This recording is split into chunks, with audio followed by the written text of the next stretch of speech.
Hi guys, ito na yung tapos na ako maligo kahapon and susupply lang ako. Medyo tumaba na tayo, no? Laki na ng braso natin, parang buksinero.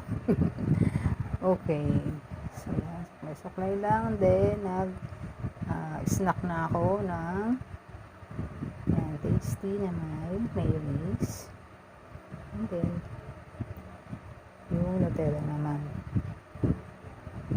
So, medyo nabusog tayo niyan kasi naka-anim na tasty bread ako. Then, inayos ko na tong mga grocery natin, mga sabon. Lalagay ko lang naman yan sa timba. Then, kasi yung lagayan namin ng sabon. So, iba dito. So, nakita ko lang tong post sa Facebook, no? Yan, relate tayo dyan kasi laging pagod.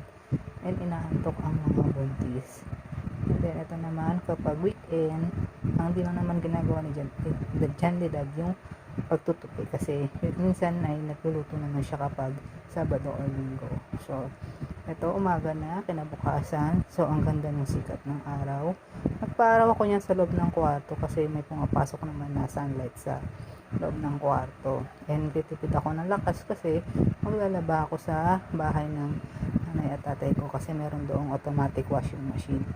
Hindi ko na kasi kakayanin kung imamano-mano ko yung paglalaba ng bedsheet at mga punda kasi medyo marami yon and mahihirapan tayo magbanlaw and magsampay sa taas.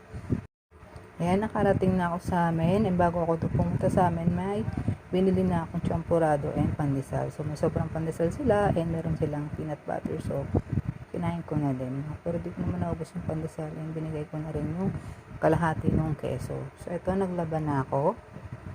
May washing naman dun kila dad, kaya lang ayaw kong gamitin kasi medyo matrabaho magbanlaw din dun. And ito kasi automatic washing machine ay sasampay mo na lang dahil almost 80% na natuyo yan. So nagpahinga na ako, relax lang, nakapag-lunch na din, pahangin, and ayan.